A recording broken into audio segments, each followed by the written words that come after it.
Good evening. Welcome to Driver's Ed tonight. We'll wait for people to start signing in.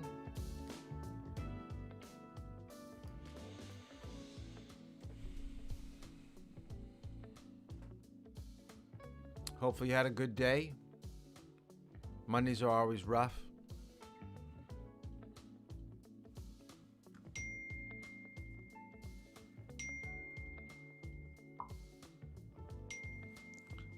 Now we're getting to see some people.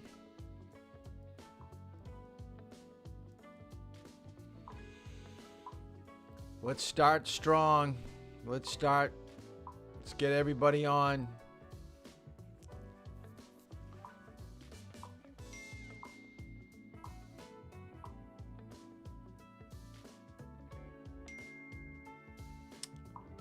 Hello. Remember to sign in on the phone too. Remember, I need a text message that you're here.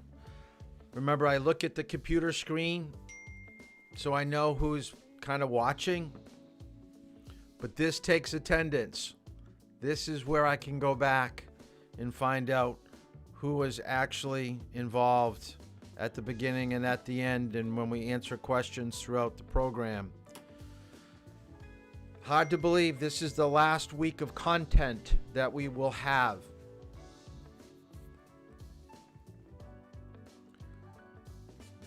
Let's see how many people we got. 15 eyeballs on the computer.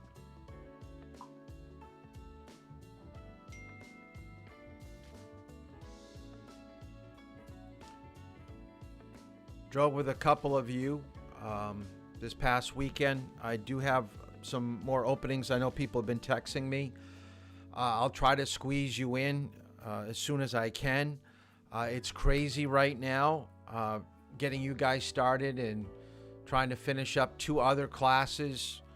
It is a challenge, and I'm having slight issues with my phone connecting to my iPad, because when I schedule you on my iPad, if I'm away from Wi-Fi, it doesn't connect to my phone till I get home, and then I have a problem of scheduling people the wrong time. So I think she's on. Let's see if I can see her name scrolled here. There she is. Gracie, once again, I am so sorry that happened today because of the problem that I had with my phone and my iPad, and I gave a person a time a couple days ago and forgot about it, and she didn't get back. It's a mess. Let me leave it at that. But I think I have you scheduled for Friday, so make sure that you text me just to make sure that, Mr. Toll, we still on for Friday, so do that, and I'll try to respond to you if you don't, or at least I'll try to reach out to you to make sure that I've got the time correct. So I will start slotting some of you in. Unfortunately, like I told you before, the state requires that I have to kind of wash down the car before we drive. So it's just easier for everybody to meet me at the school because I can't have anybody in the car. So it's not like I can drive to your house, drop you off, and then go get somebody else. It just gets to be too complicated. So you have to meet me at the high school. I mean, if you live like 5 minutes away and you really can't get to the school, I might be able to get there really quick after I drop somebody off. But I do want to try to get you going. Before we get into tonight's content, I want you to take a look at the worksheet that I had you do after last night's class.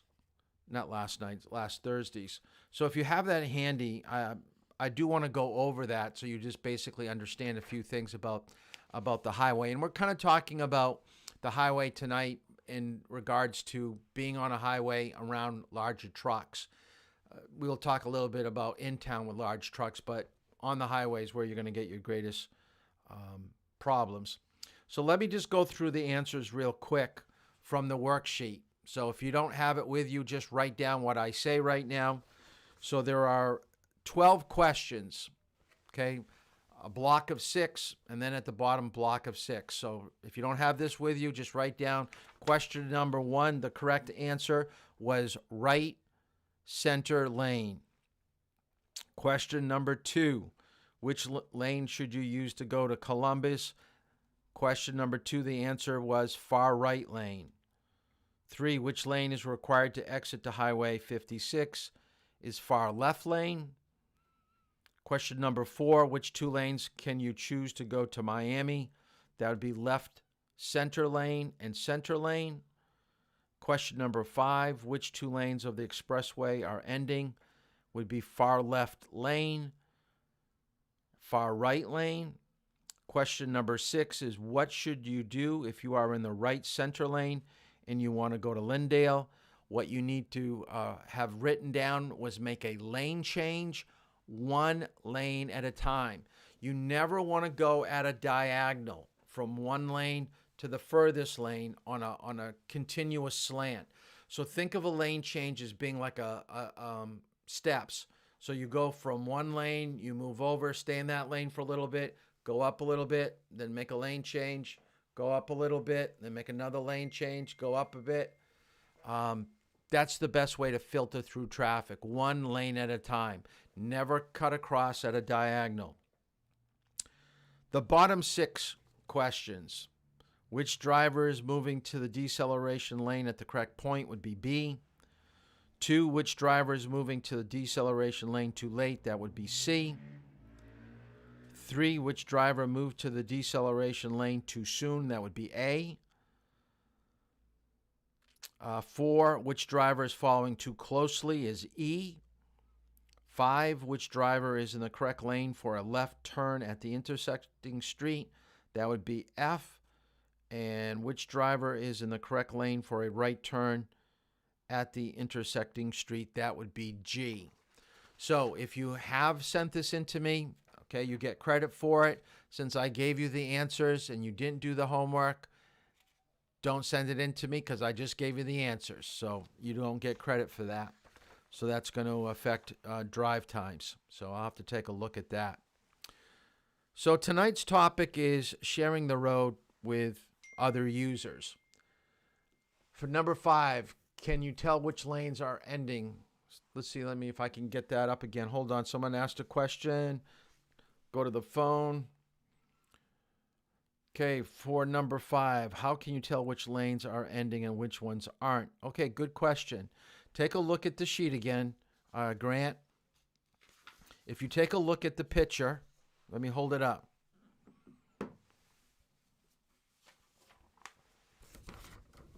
When you have a highway sign, always your signs that are exiting, okay, will be to the far left or to the far right.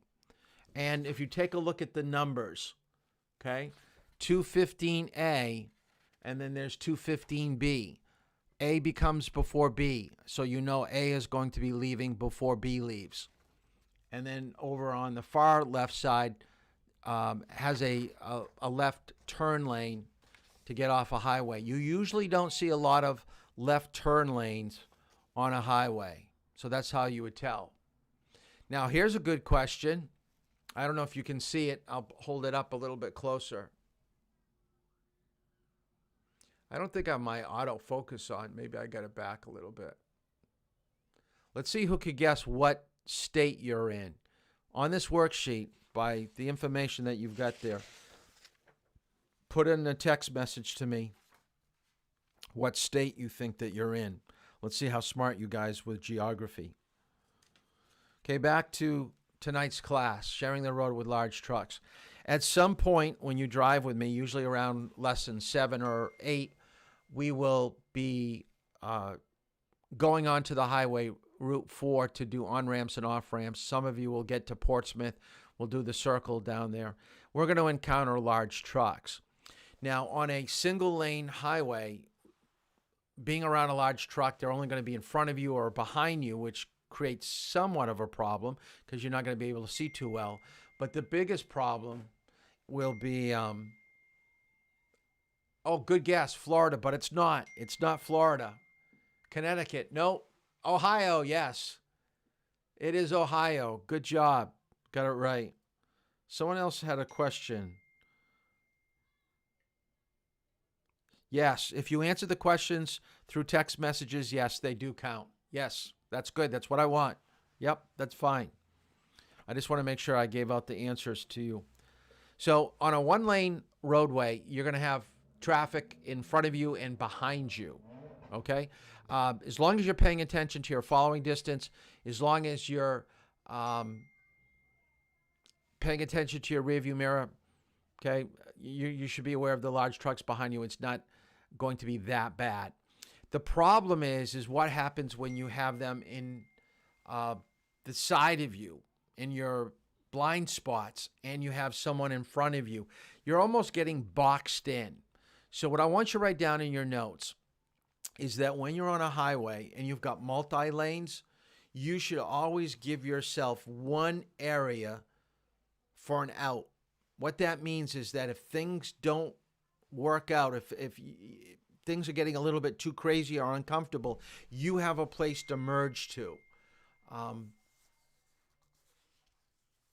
Yeah, it's hard to tell when you the forms that I give you are really hard to read sometimes, so I've got to update and make them a little bit clearer. Trying to read messages and deal with this delay, it's kind of crazy. All right, let's get right into the PowerPoint. Let's get right into this. All right, sharing the road, tractor trailers, motorcycles, and bikes.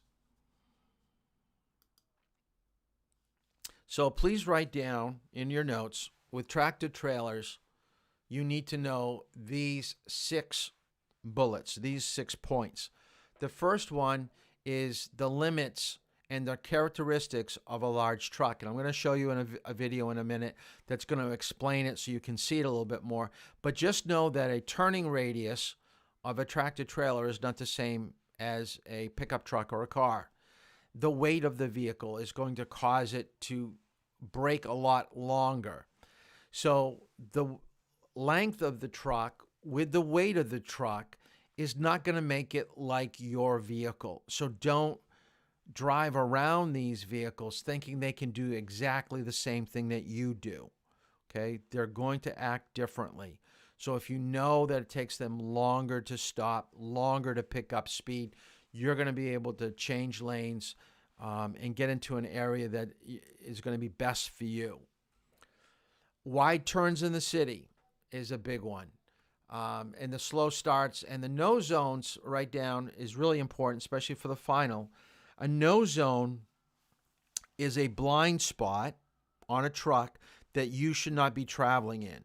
Okay, write that down. A no zone is a blind spot that you should not be traveling in for any long period of time. You either got to speed up or back off. You don't want to be lingering and hanging out right in that area. Let me show you. Walmart has actually provided a program that they go out to driver's ed classes, and they've done this in New Hampshire, but I never utilized the service from this trucking company. They were going to come out. I guess the only class that I could have done would have been either your class or my summer class, but during the school year, there's just too much traffic near the high school to get a truck out there to do it. But this is what they do, is they get you out into a big empty parking lot, put vehicles around it to show you what a no zone looks like. So this is the no zone.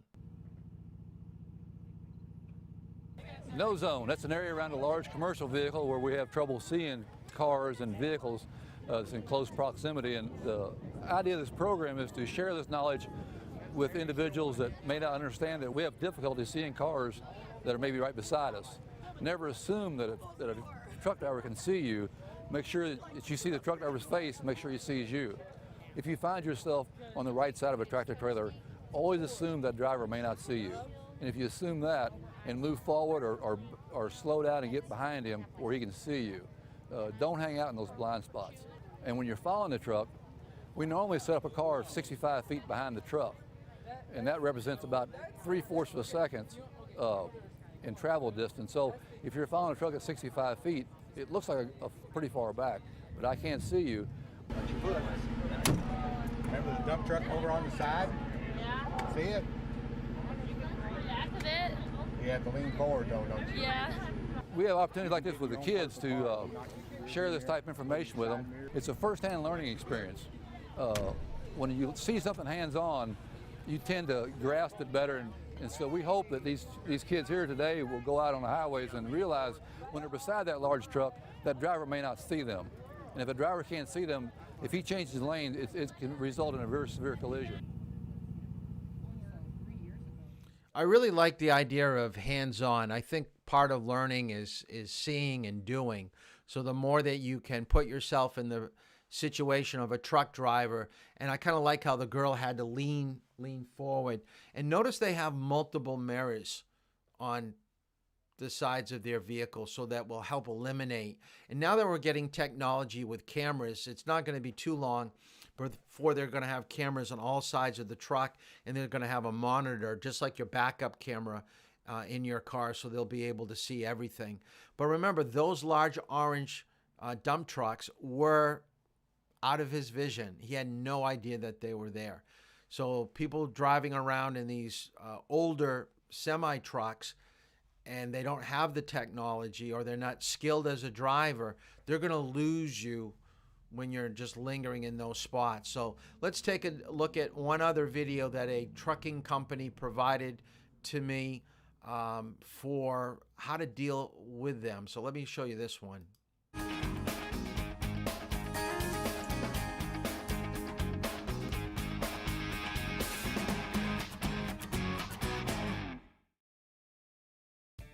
Hello, my name is Ralph Garcia, and I'm a professional truck driver with 37 years experience on the road with 3.5 million miles of safe driving. Today, you're going to have the opportunity to hear firsthand from professional truck drivers how to maneuver around a truck safely. First of all, let's go over some tips before we get started. Never cut in front of a truck. Give us enough room. Second, stay out of the blind spots around a truck. Third, have enough cushion behind us. Don't follow too closely so you have enough time to stop. Also, trucks make wide right turns. Give us enough space to do those turns. And if you break down on the side of the road, make sure you get far enough off the road that you're safe. And last but not least, distracted driving. Don't text and drive. Stay off that phone. Let's get started, and we're going to hear from our drivers.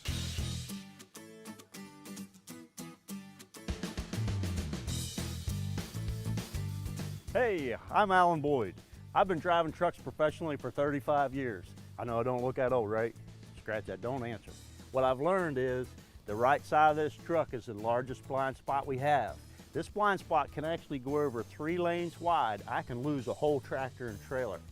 So it's very important when you get in this position to get yourself out as quickly as you can. Did you know that 35% of all car-truck related accidents, the car is in the truck driver's blind spot? Well, it's true. And how do you know that you're in the blind spot? In this position, it's very important to make sure you can see that driver's smiling face in the mirror. If you can't see that truck driver smiling face in the mirror, he can't see you. Remember, when that truck moves over to the left lane to let you off a ramp, that brings you out into this position, and that's okay. Make sure you slow down a little bit, allow the truck time to get back in front of you. That allows everybody to pass on the left where it's a lot safer. Remember to make good decisions when you drive.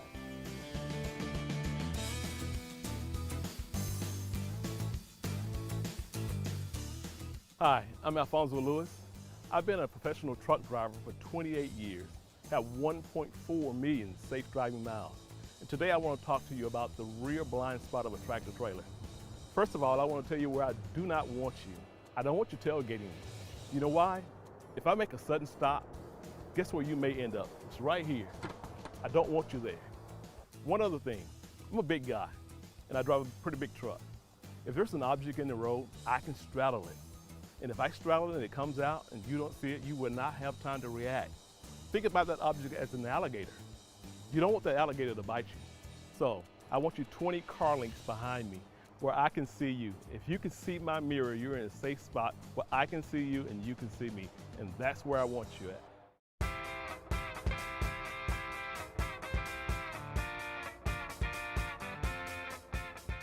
Hello, my name's Don Biggerstaff.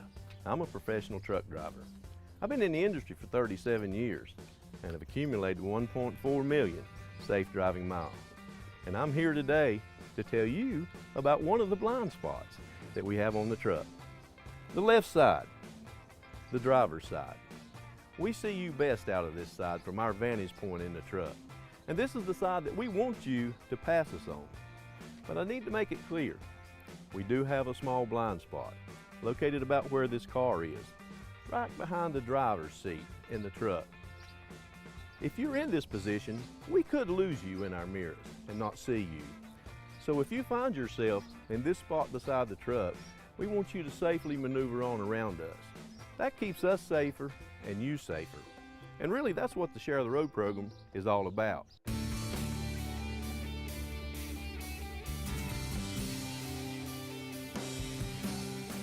This is the front end of the truck. The worst thing you could do is cut in front of a truck. Rule of thumb, look in your rear view mirror, and when you can see the whole truck in that mirror, that's the time to come over. That usually puts you 10 car lengths in front of our vehicle. Your car usually weighs 4,000 pounds, and fully loaded, this semi could weigh up to 80,000 pounds. And going 60 miles an hour, it could take the length of a football field and 2 end zones to stop. So what you're telling me, Ralph, then is that if I'm driving a 4,000 pound car, that'd be 20 times my weight. That's right. That'd be like a 200-pound wrestler wrestling a man weighing 4,000 pounds. Exactly, kind of like me wrestling you.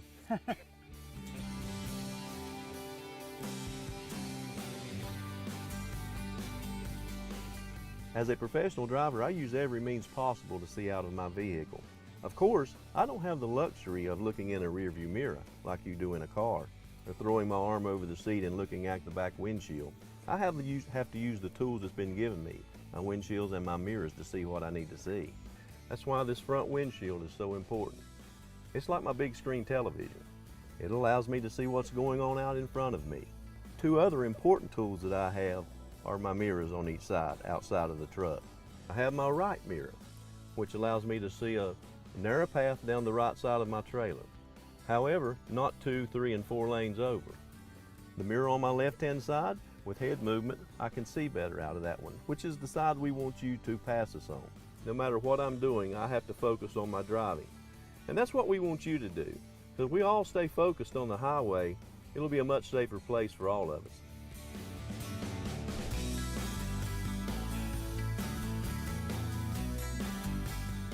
Distracted driving is just as dangerous as drunk driving. Distractions in your car could be eating, drinking, could be talking to someone, and most common ones are on your phone or texting. Did you know if you travel 60 miles per hour for 6 seconds distracted, that you have actually went the length of a football field? What we want you to do is concentrate on your job, and that's driving.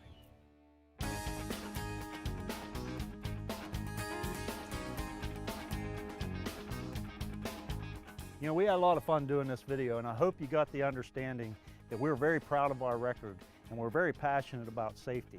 And we've interjected some humor to make it fun. However, when you're driving, there is one place that you absolutely must keep your focus, and that's in a construction zone. You know, a construction zone is simply a temporary inconvenience for a major improvement. You know, those guys that are working on that road are working on that road for one reason, and that's to make the highway safer. There's a couple things you need to remember when you're going into a construction zone. Number one, always obey the speed limit. That speed limit is set in place for everybody's safety. Also, the solid white lines are there so that nobody crosses that solid white line. It's very important never to tailgate, and especially not in a construction zone. Because in construction zones, things happen quickly. And the last thing you want is to run into the back of somebody because something happened in front of them. Remember, every one of those construction workers are mothers, fathers, brothers, sisters, and they all want the same thing that you and I do. And no matter who you are, whether you drive a truck, drive a car, or work in that construction zone, everybody's goal is to make the most important trip, the trip home, safely.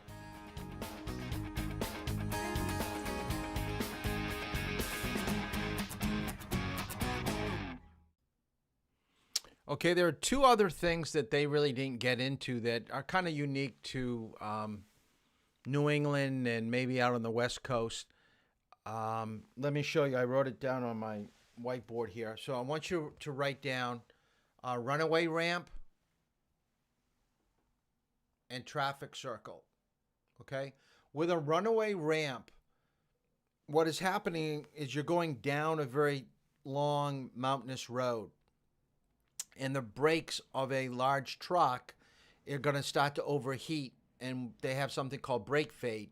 So they go to hit the brakes and it's not gripping the road as well as it should. So check your rear view mirror often. Watch for trucks that are coming down. They'll probably beep their horn or flash their lights. If there are 2 lanes, stay to the left. But here's the runaway ramp.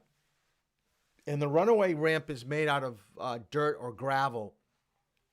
So it will slow the truck down. Because if it just keeps on picking up speed going down the hill, it's going to end in a crash. So they give them an area that they can really slow down their vehicle and get off to a safe place to let the brakes cool. The other thing that's probably closer to what we're going to encounter on a regular basis are traffic circles. Notice that a large semi-truck is going to go over the center circle of a rotary, okay? So make sure that you stay behind.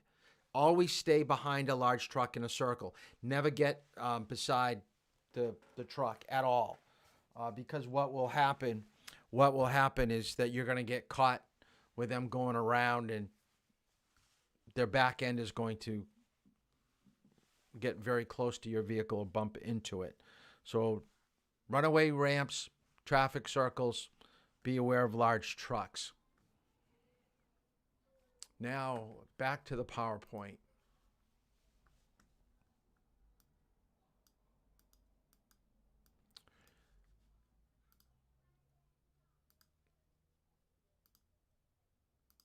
The next group of, and I think we already had this, so don't stay any longer than you need to in those areas. Stay back at least 3 seconds so they can see you, because remember, if they can't see your side mirrors, then in their side mirrors, if they can't see you, that's that area. Now let's talk about motorcycles. We're getting warmer weather now, so more motorcycles are out and about. They create problems, not as bad as tractor trailers, because we can see around them and in front of them, but because of their speed and because they're very hard to see. So write down, the biggest concern about motorcycles is that they're very hard to see in the traffic scene, and you can't judge their speed very well. You think you know how fast they're going, but usually they're going faster than what you anticipate. How fast do motorcycles go? I thought this was kind of odd that someone would choose to go this fast.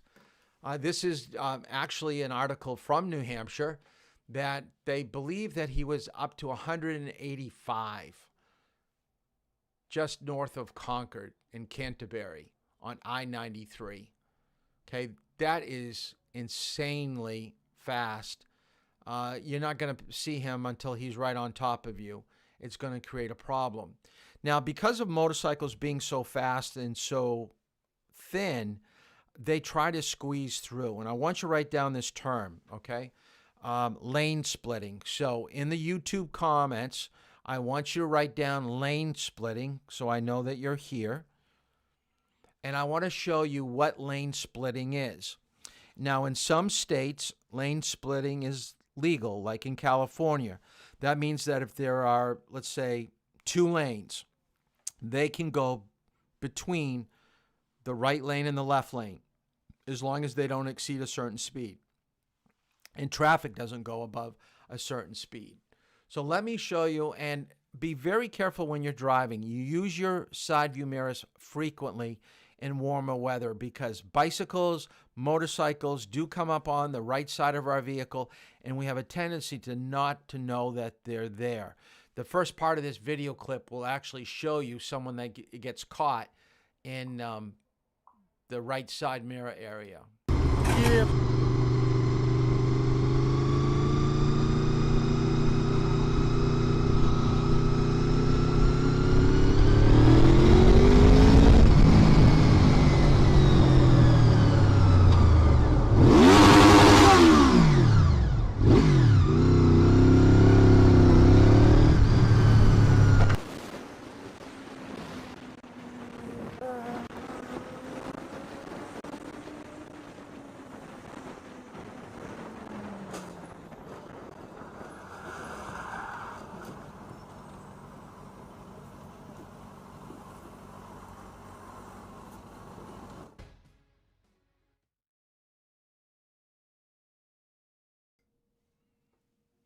You can tell that he's going extremely fast. And one thing about motorcycle riders, they're very high risk takers.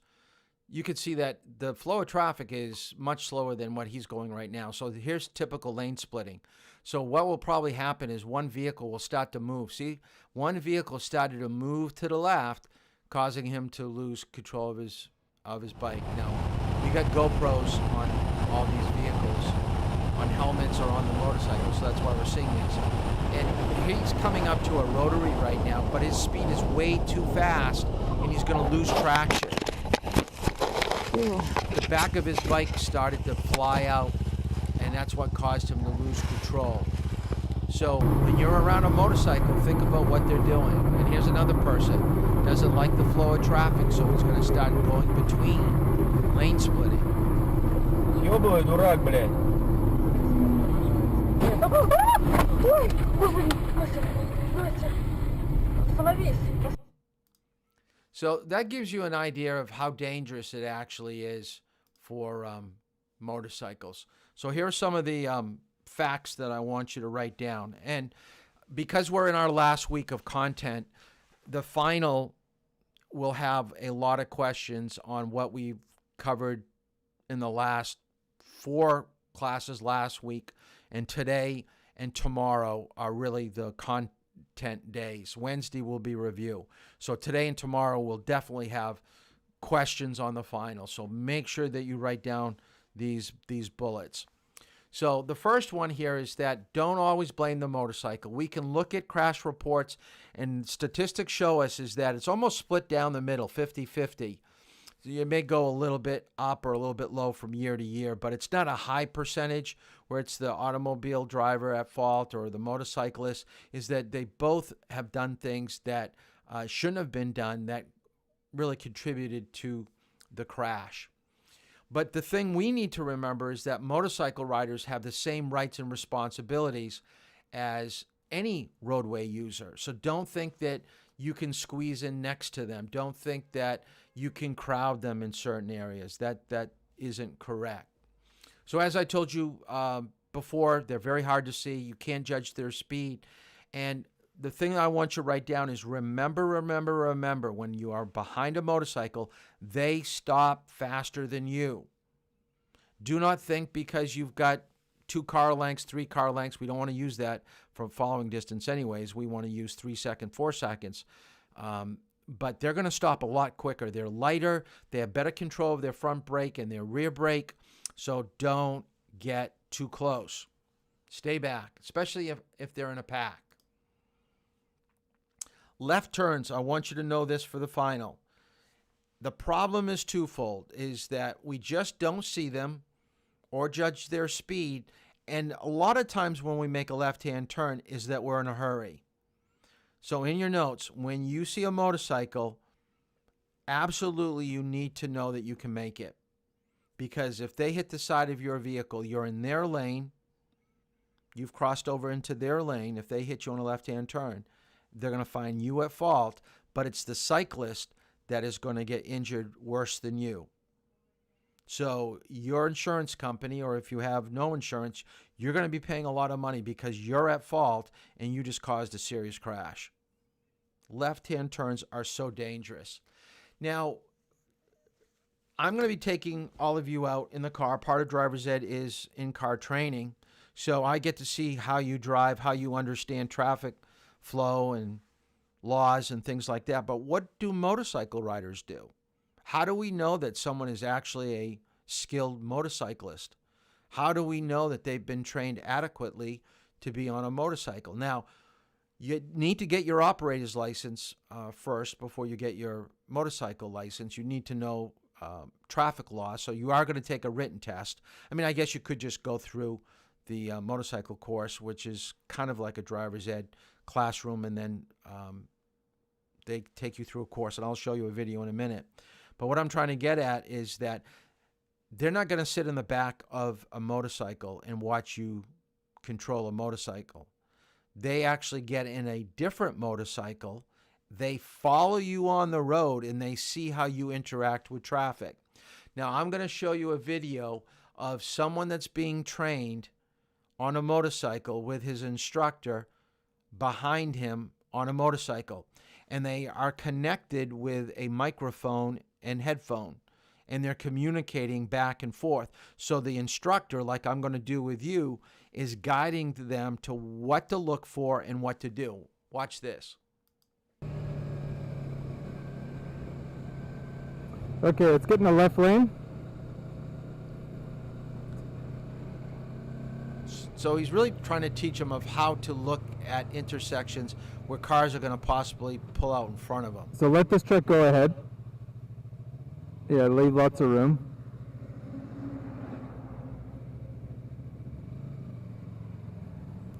Now he's being blocked Okay, by that good. large So we got truck. a truck up ahead. So here comes the intersection. They're going to tell him to move Okay, shoulder check. away. Good. Moving away. See, moving away And then from shoulder the check intersection. back. Now he's going to go back to the center Perfect. position. As they come to another intersection, he'll do the same thing. He'll go from the center position. Yes. He'll move over to the That dotted move will save your line, life. anticipating that someone's going to cut out in front of him.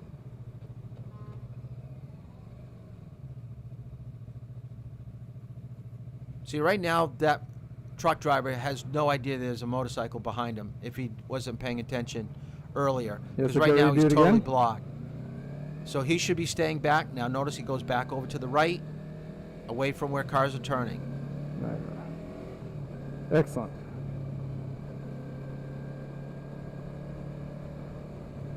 Now this motorcyclist is also probably being trained to use his side mirrors so he sees cars coming up on Perfect. the side. Yep.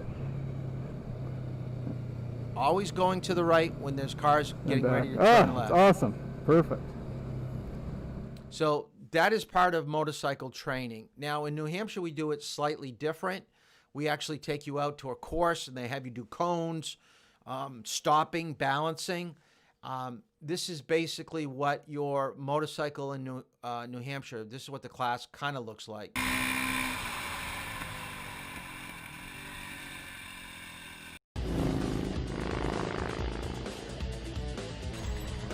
We really had fun taking the class. It was something that my husband and I did together, which made it even more special.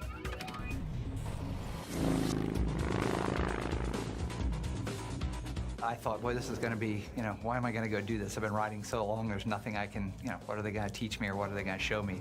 And I was very shocked when I actually took it, and I learned quite a bit from that. We got the club together and filled up a class, and in varying level of experience from people who've been riding, 30 and 40 years. And every one of them, when we got done with the class, was worthwhile.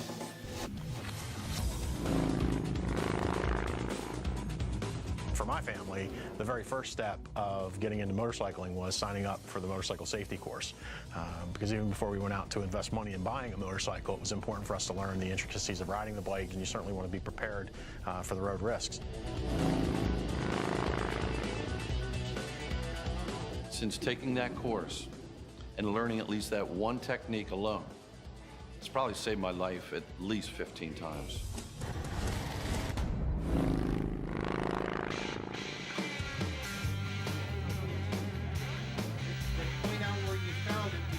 I think that there's just as much value in the classroom as there was as physically being on the bike. So when you go out and you get on the bike, all that mental stuff is already in there.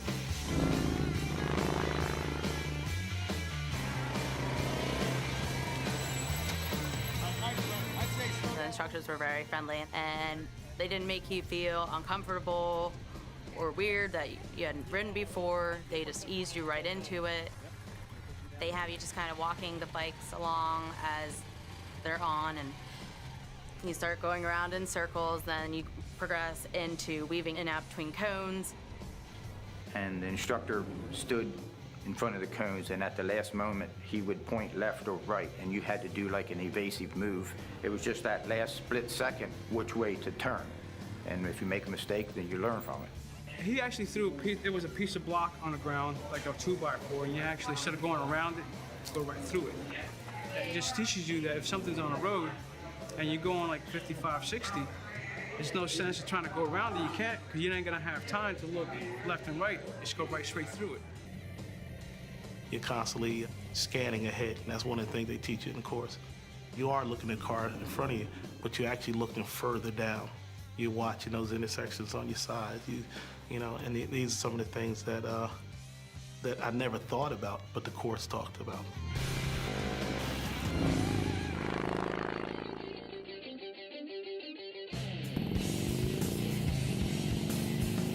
And all of a sudden, I start pulling around the curve, and another guy comes straight over. And if I would not have been aware, and again, this came from the course of being aware of everything that's happening around you, and I was able to stop. But if I'd have kept going, I would probably be a wood ornament at this point. The maneuvering technique I did learn from the course did help me last year with the accident that I was in, that someone pulled out in front of me. And I was able to maneuver the bike to get around mostly, but the bike did clip the bumper a little bit. But still, I was able to get out unscratched and still walk away. We were going through a small town, going 30 miles an hour, put my signal on to slow down, to stop, and the bike behind me slammed into me. The first thing I felt was this jerk, and then I heard the instructor's voice saying, hold on, keep the front tires straight, slowly apply your brakes, both the front and the rear brakes slowly, and bring the bike to a slow stop. And that's exactly what happened. You think you know about bikes, but you do not know about bikes until you take the safety course. You do not know about all the different things that can come at you. You don't pay attention to that when you're just riding without the knowledge. So it can definitely save your life. It's a lifetime lesson that costs nothing.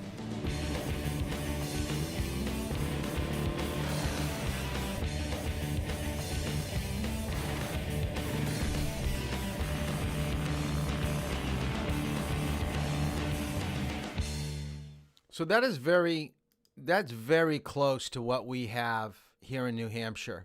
And I would highly recommend taking the motorcycle course after you get your driver's license.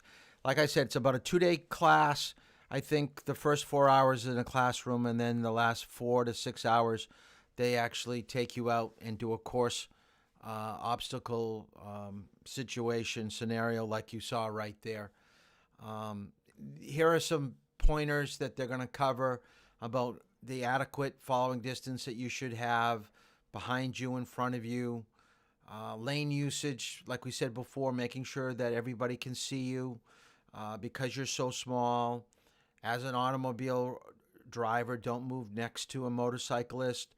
And a lot of times when they're swerving on the road, they're just trying to miss something. So your first tendency when you see a motorcycle to swerve to the right, you want to swerve to the right.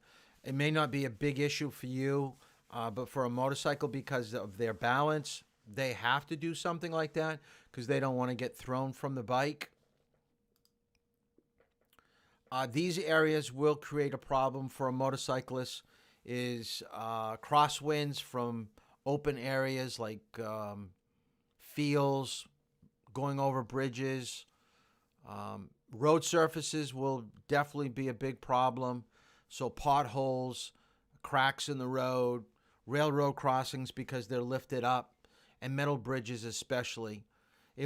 When you're on a bicycle or a motorcycle, you go over a metal bridge on those small tires, you're going to get caught in some of those metal grooves, and it's going to make your bike move a little bit. So they want you to walk your bike, not a motorcycle you wouldn't walk across, but your bicycle they want you to walk across.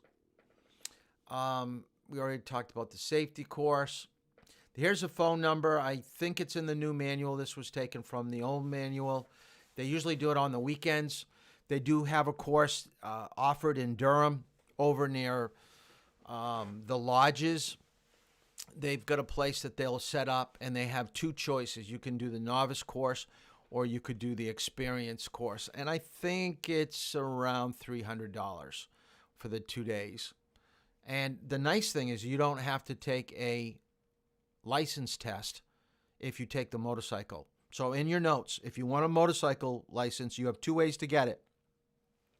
One is that you can request a permit, which means that you're going to practice on your own, and then you're going to go to the state substation or go to Concord, and then they'll put you through the paces of a obstacle course and then give you your license. The other way you could do it is, just as we said, take the motorcycle course. You complete the motorcycle course. At the end of the course, they give you your motorcycle license. You have nothing to do with going to the DMV. Everything is done right there. They'll contact the DMV. They'll say that you're adequate to be on a motorcycle, and now you are legal to ride. Remember, if you do get caught on a motorcycle and they ask for your license and they see that you don't have a designation as a motorcycle rider, they're going to give you a ticket. So don't assume because you know how to ride a motorcycle and you have a operator's license that you can get right on the road on a motorcycle and be legal. Nope. You have to have that permit, or you have to go through the motorcycle course. Let's talk a little bit about bicycles. I think once you get your driver's license, most of you won't have anything to do with a bicycle. So when passing a bike, every driver of a vehicle shall exercise due care by leaving a reasonable, prudent distance between the vehicle and the bike. Now, hint, hint, final, final. You have to leave at least 3 feet when you're going 30 miles per hour. So think about the right side of your vehicle. If someone was to stick their arm out, let me do this right now. If someone was to stick their arm out the passenger door, could they reach out and hit a motorcyclist? If they could, then you're too close and you're going to get a fine. Okay, that is in every single state. So make sure you write that down. It is in every single state that if you get too close, you're going to get a ticket. For every 10 miles above 30, give an extra foot. Now, if there's no room, you have to wait for traffic. Now, there are two terms that I want you to be familiar with. One is called compromise. The other one is separate. So let me get out of here. So basically, separate would be there's a car coming towards you and there's a bicyclist. You slow down or stop in your lane. Let the car go around the bicyclist. When he gets back to his lane, then you continue on. That's called separate. Compromise is when you come up over a hill or around a corner and there's a pedestrian or a bicyclist. You have to go around them, but also there's a car coming towards you that could hit you. So you want to give, let's say, 5 feet to the bike, give 5 feet to the car that's on the other side of you. So you give equal distance. So in your notes, compromise means equal distance between the problem and the oncoming vehicle. That's compromise. Separate is slowing down and waiting, then let a car go by, and then go around the pedestrian or the bicyclist.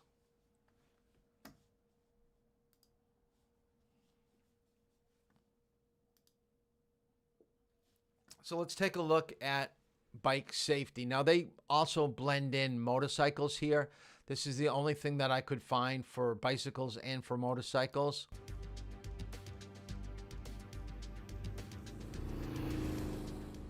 Every year, thousands of Californians who ride bicycles or motorcycles are killed or injured in collisions with motorists.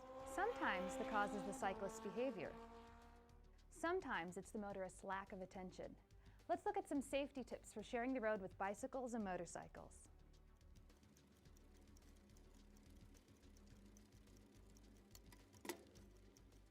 First of all, as a motorist, you must keep in mind that bicycle and motorcycle riders have the same rights and responsibilities as vehicle drivers while on public roads.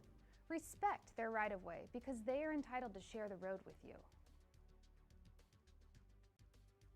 Look carefully for cyclists before making turns, merging into traffic, changing lanes, or when opening doors next to moving traffic.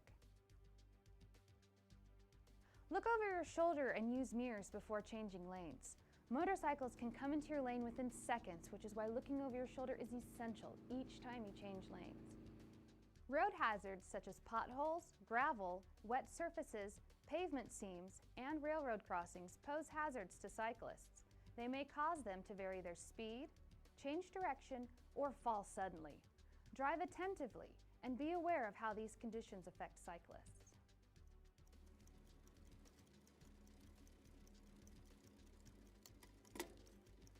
Statistics show that a high percentage of injury collisions are caused by failing to yield the right-of-way to cyclists. Remember, courtesy and common sense promote traffic safety for all, so here's what you can do to help prevent collisions at intersections or roundabouts. Make a visual check and use your mirrors and turn signals before entering an intersection or roundabout. Look for that bicycle or motorcycle rider that just might be in your blind spot. Bicyclists are even more difficult to see and can easily disappear in vehicle blind spots.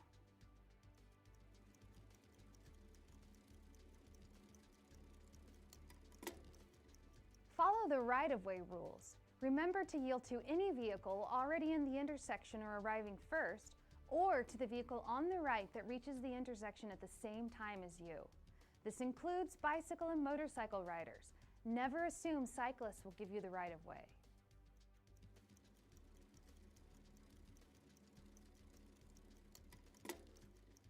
Here are some tips when passing cyclists. Try to avoid passing cyclists on two-lane roads. If you must pass, be patient and pass cyclists on the left when it's safe. As you pass, allow safe clearance between you and the cyclist. Don't squeeze cyclists off the road. Remember, they have just as much right to be there as you do. On freeways, you will at times find a special lane called a high occupancy vehicle or HOV lane. Motorcycles are allowed to ride in these lanes and may very well pass you, so be on the lookout for them. Check your blind spot.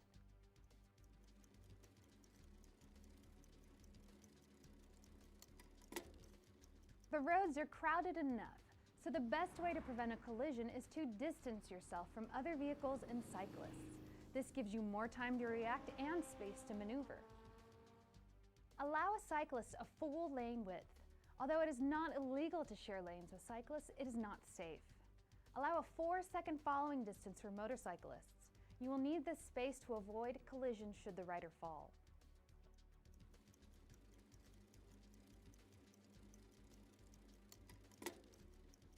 Never drive your vehicle in the bicycle lanes. The only exception is when making a right turn. You must be within 200 feet of the corner or a driveway entrance before you can merge into the bicycle lane.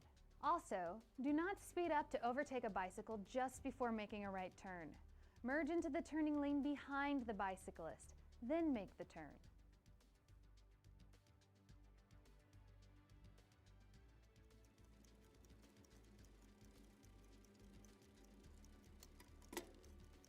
When using a turning lane, watch for bicycles making left and right turns. They are required to use the same turning lanes as vehicles. Look for any hand signals from the bicyclists that indicate they're turning or making a lane change.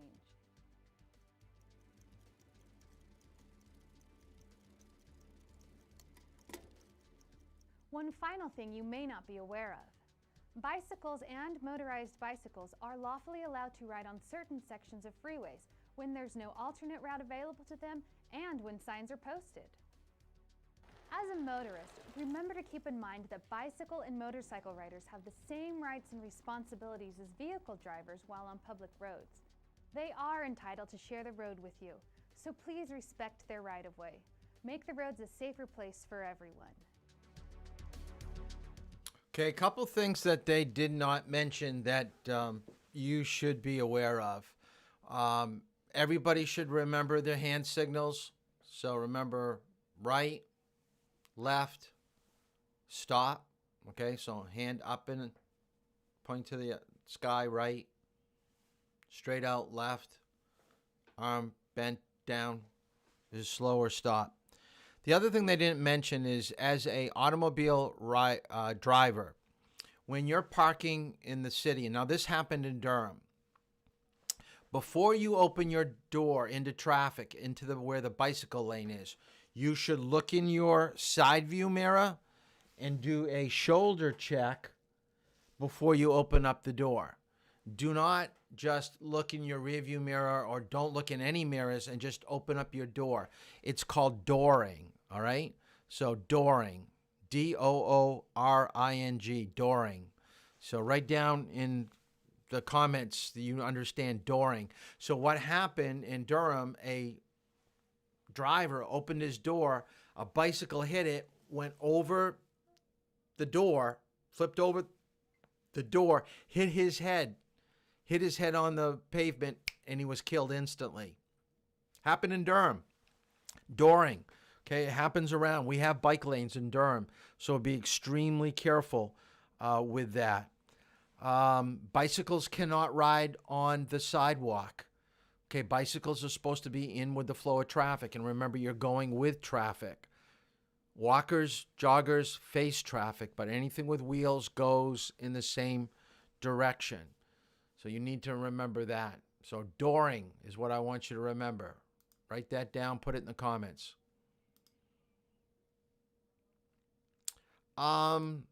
This question, let's see.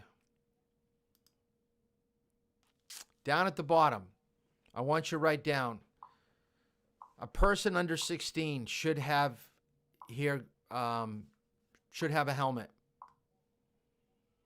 Okay, so people under 16 should have a helmet, and here's one that will probably be a final question. A bicyclist shall wear at least one item of reflective clothing. So on a vest, a jacket, helmet strip, a half hour after sunset, a half hour before sunrise. So the same time frame that you put your headlights on is the time frame that if you're a bicyclist, you've got to have additional reflective material. And remember, a police officer can pull you over and to inspect your bike. And remember, you also could get a ticket on a bicycle. You are sharing the roadway. You are not above the law. Okay, let's talk a little bit about pedestrian safety.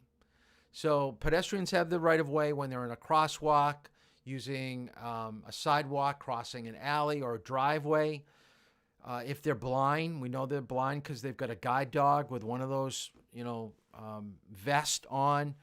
So give them extra room. Be extra patient. Understand that they may not hear that the vehicle is coming.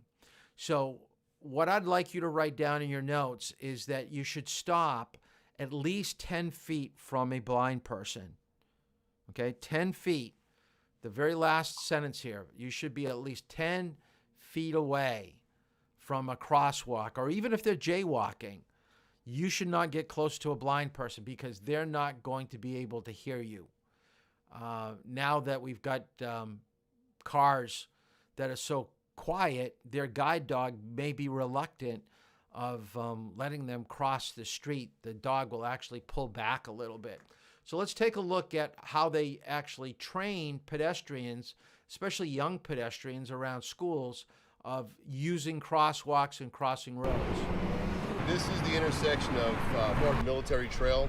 What we're doing here, this is a combined event between the Palm Springs Police Department, Palm Beach County Sheriff's Department, Sheriff's Office, the Department of Transportation, and the Metropolitan Planning Organization. We're here on a grant from the University of South Florida and DOT. We're promoting safety for pedestrians and safety for bicyclists, and raising awareness for vehicles in the intersection and pedestrian rights. What are you going to do if you see that red hand? Are you going to go? No, you don't go. What color are you waiting for? White. Excellent. Thank you. Okay, here's the bag here.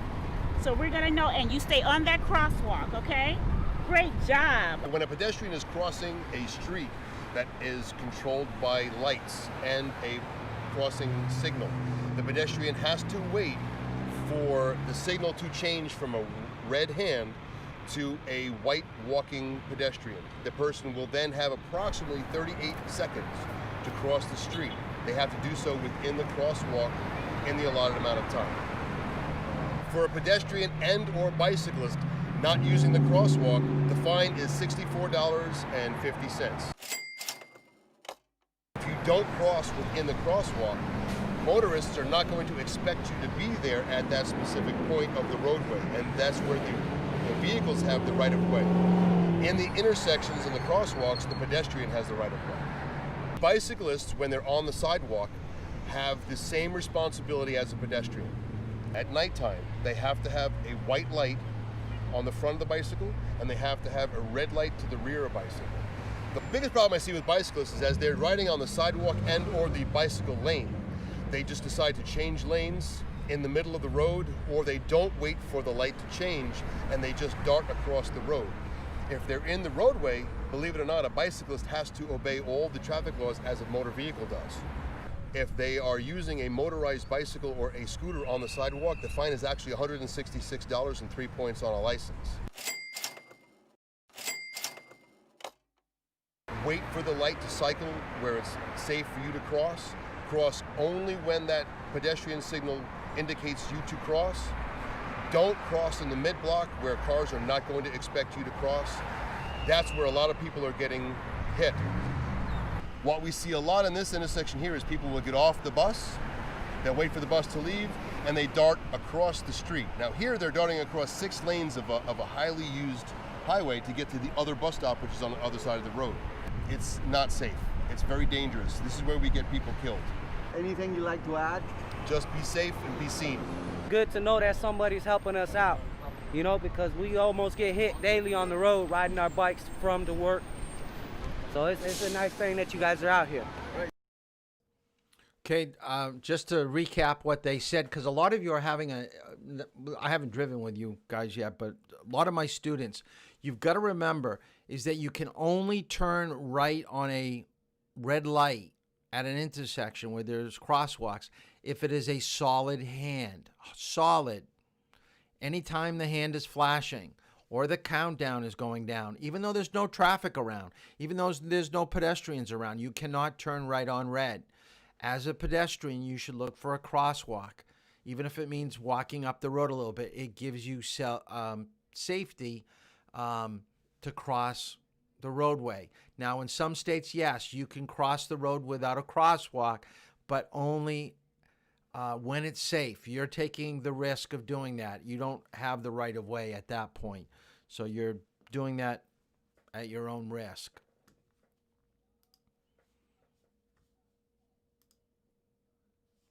So pedestrians should use crosswalks, look both ways. Try to figure out by looking at the behavior of a pedestrian what they're doing. A lot of times when you see a pedestrian look over their shoulder, they're looking whether there's cars coming, whether they should go across the street. At nighttime, a pedestrian is very, very difficult to pick up.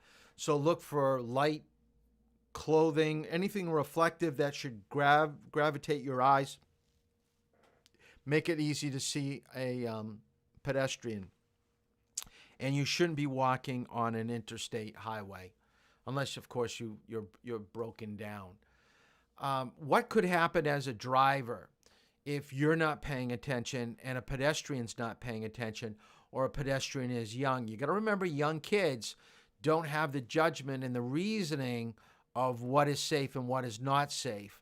And if you've got people in the car and you're not paying attention, I will tell you, it's one of the hardest things in Durham is picking up pedestrians to the left. So write that down in your notes. Picking up people from the left. You can see the right side of the road where the white edge line is to the yellow line. That's where you're focusing of, getting your car centered in your position.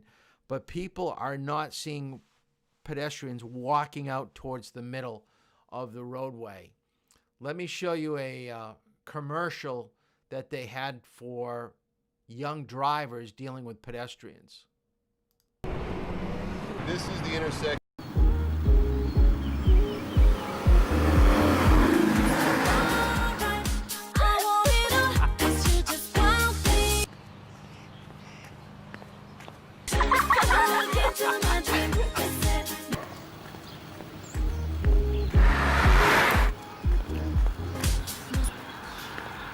Chris, watch out!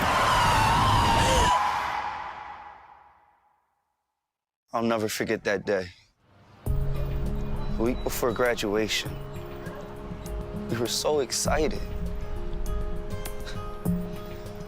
You see headlines about people getting hit. And you never think it could be you or your friends. A split second. I looked away for a split second, and that's all it took. Every day I see that same kid, and every day I think about what could have happened. I swore I would never put anyone in that situation again.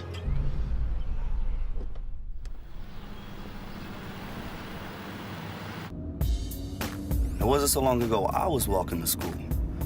I made mistakes then too, but now that I'm driving a few tons of steel, I owe it to those children to be cautious, to know the law, and drive defensively. After all, I'm still a pedestrian too.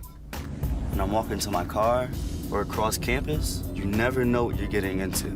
But you can look for clues that pedestrians may be present. Crosswalks, pedestrian crossing signs, intersections, or someone simply standing at the curb. When a pedestrian is in a mid-block crosswalk where you're making a turn on a green light, they have the right of way. Also, pedestrians have the right of way at unmarked crosswalks, where a sidewalk ends at a street with no traffic signals. Think of the sidewalk as extending into the roadway. You can't always predict what other drivers are going to do either. I've had people go around me when I stop for someone in a crosswalk. These days, I don't just stop. I keep my eyes open for kids darting into traffic, coming from all different angles. You never know.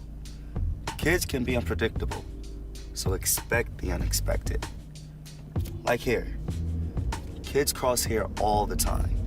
If they can't see me, and I can't see them. That's why I go extra slow. I used to think it was cool to goof off when I was driving. I thought I was a good driver, even though I thought it was okay to use my phone or text or make a quick call. But that was before I realized how easy it is to hit someone, maybe kill someone. I don't want that hanging over my head for the rest of my life. I've got other things to worry about now, like college and finding a parking spot. I kind of really like that like commercial that they did because it's so true. It really shows you what a young person is going through. You've got your personal distractions inside the car, and it's innocent. You know, you're looking away, and then you look back, and then someone's come out. So in your notes, when you're driving downtown Durham, you have to always be thinking what could happen, especially like they showed at the end of the video where a young kid was walking in front of a parked car. They're so small, you don't see them until that leg sticks out.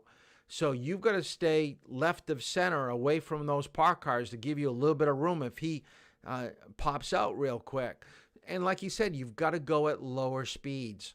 Why new drivers, and I've been doing this for a lot, many years, I don't understand when people are downtown, when you're only going through downtown Dover, Durham, from one end to the other end, it could be 10 minutes through Dover.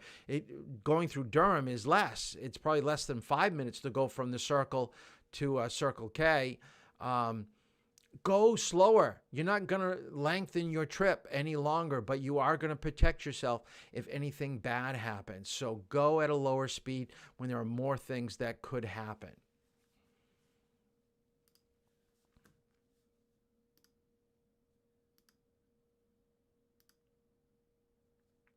We're going to talk more about animals on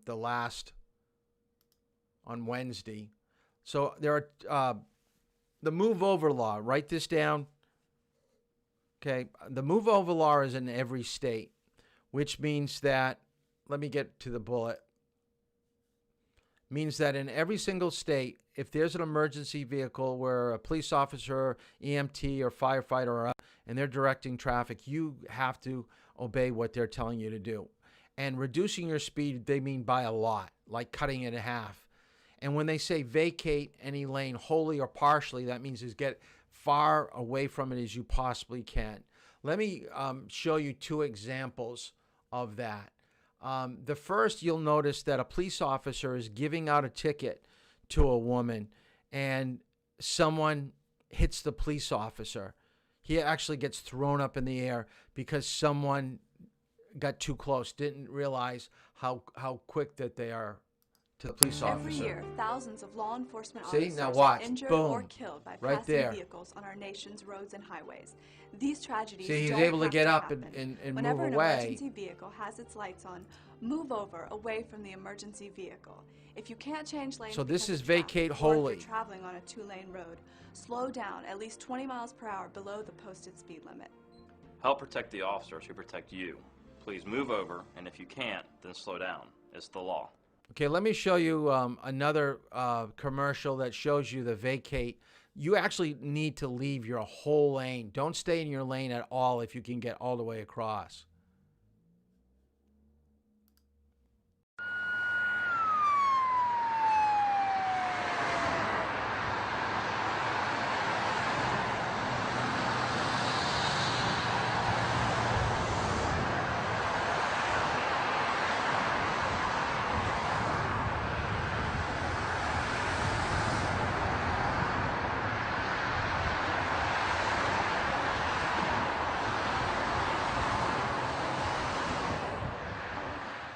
So like I said, that is the move over law. It is enforced in every state.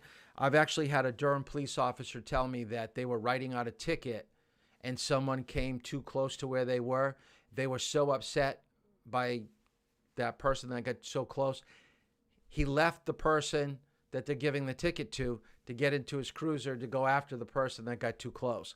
So don't think he's outside the cruiser. He's not going to come after me and you're going to, just buzz right by him. They don't like that. They don't like that at all. All right, so that takes us through sharing the road with large trucks. Tomorrow's class will be on distracted driving. So we're going to be talking about texting and driving, and we're going to be talking about road rage. So part of homework tonight that a few people got into me, you got to remember Chapter 11, the questions, and hopefully you have read Section 11 in the manual. So we have no more homework from responsible driving. So you're not going to need that for tomorrow's class or for the review. You may want to go through it with the review just to bring yourself up. Now, let's kind of go through things again because we talked about this Thursday. We have class tomorrow on texting, distractions, road rage. Wednesday is going to be some cleanup of some things that I wasn't able to get to. And we're going to have a review. I've got some questions. It's kind of like the midterm. Someone asked if they could take the midterm again, and no. I'm going to have you just go through your notes and do the review questions that I have for you on Wednesday. That should help you out. So I've done a video of like 80 questions, and I give you the answers. So you'll basically know what you need to study. But so just Monday, Tuesday, Wednesday this week. Your final is a week from tonight. On Saturday, write this down, on Saturday at noontime, you're coming to the high school to hand in responsible driving. And you're going to bring your payment for the program because I haven't collected it from all of you except that one person paid the first day. Actually, I still haven't cashed it yet. So make sure you bring payment. That's going to be $625 made out to Toll Driving School.